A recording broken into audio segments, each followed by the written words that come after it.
പൊതുജനങ്ങൾ, മറ്റ് എല്ലാ പ്രിയപ്പെട്ടവരെ. അപ്പോൾ നമ്മൾ ഇന്നിവിടെ ഈ ബോർഡ് വെക്കുന്നതിൻ്റെ ഉദ്ദേശം കൂടുതൽ സമയങ്ങളിലായിട്ട് ഒരു അപകട മേഖലയാണ് ഇത്. ഇവിടെ അപകടങ്ങൾ ഇനി ട്രാൻസ്പോർട്ട് നമ്മുടെ RTO ഇവിടെയുണ്ട്, നമ്മളൊപ്പം പോലീസ് ഉദ്യോഗസ്ഥർ ഇവിടെയുണ്ട്. അപ്പോൾ അവരുടെ സാന്നിധ്യത്തിലാണ് വെക്കുന്നത്. അതിനുള്ള കൂടുതലായിട്ട് ചുമതല പഞ്ചായത്തും കൂടിയാണ് ചെയ്യുന്നത്. പക്ഷേ കൂടുതൽ ചുമതല അവരെ ഏറ്റെടുക്കുന്ന വിശ്വാസത്തോടുകൂടെ നമ്മൾ ഇന്ന് നോ പാർക്കിംഗ് ബോർഡ് ഇവിടെ സ്ഥാപിക്കുകയാണ്.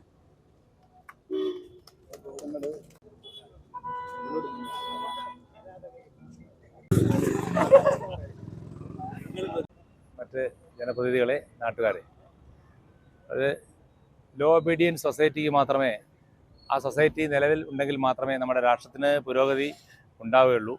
അതേപോലെ തന്നെ നമ്മുടെ ട്രാഫിക് ലിബറേറ്ററി കമ്മിറ്റി അംഗീകരിച്ച ഇംപ്ലിമെൻറ്റേഷൻ നോ പാർക്കിംഗ് ബോർഡുകൾ അടുത്ത് നമ്മൾ പാർക്ക് ചെയ്താൽ ശക്തമായ ഫൈൻ നമ്മൾ ഈടാക്കുന്നതായിരിക്കും എന്നാണ് എനിക്ക് പറയാനുള്ളത്. അതുപോലെ ജനങ്ങളും ഡ്രൈവേഴ്സും എല്ലാവരും സഹകരിക്കണമെന്ന് മാത്രം പറഞ്ഞുകൊണ്ട് നിർത്തുന്നു. ഇതിൽ ഞാൻ മോട്ടോർ വാഹന വകുപ്പിനെ പ്രതികരിച്ച് ഇവിടെ വന്നതാണ്. അപ്പോൾ ഞാനിവിടെ വന്നിട്ട് ഏകദേശം ഒരു 4-5 പഞ്ചായത്തുകളിൽ ട്രാഫിക് റെഗുലേറ്ററി കമ്മിറ്റിയിൽ പങ്കെടുത്തു. അവിടെ ഒരുപാട് മിനിറ്റ്സും കാര്യങ്ങളും തീരുമാനങ്ങളൊക്കെ എടുക്കാറുണ്ട്. പക്ഷേ ഈ പേരാമ്പ്ര പഞ്ചായത്ത് നമ്മൾ കഴിഞ്ഞ മിനിറ്റ്സിൽ എടുത്തൊരു തീരുമാനം ഇത്രയും പെട്ടെന്ന് ഇവിടെ നടപ്പിലാക്കി എന്നുള്ളതാണ്. അതിന് ഇതിൻ്റെ ഈ പഞ്ചായത്ത് ഭരണസമിതിയെ ഈ സമയത്ത് ഞാൻ അഭിനന്ദിക്കാൻ ഈ അവസരം ഉപയോഗപ്പെടുത്താണ്. ഇവിടെ പറഞ്ഞ പോലെ, അതായത് നമ്മൾ ഈ റോഡ് എന്ന് പറയുന്നത് ആളുകൾക്ക് സഞ്ചാര സ്വാതന്ത്ര്യമുള്ള സ്ഥലമാണ്.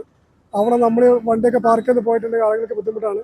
ശക്തമായിട്ട് പോലീസ് വിഭാഗത്തിൽ നിന്ന് പറഞ്ഞ പോലെ തന്നെ മോട്ടോർ വാഹന വകുപ്പിൽ നിന്നും ശക്തമായ നടപടികൾ വരും ദിവസങ്ങളിൽ ഈ വിഷയത്തിലുണ്ടാവുമെന്ന് മാത്രം പറഞ്ഞുകൊണ്ട് എല്ലാവർക്കും അഭിനന്ദനങ്ങൾ അറിയിച്ചുകൊണ്ട് നിർത്തുന്നു. നന്ദി, നമസ്കാരം.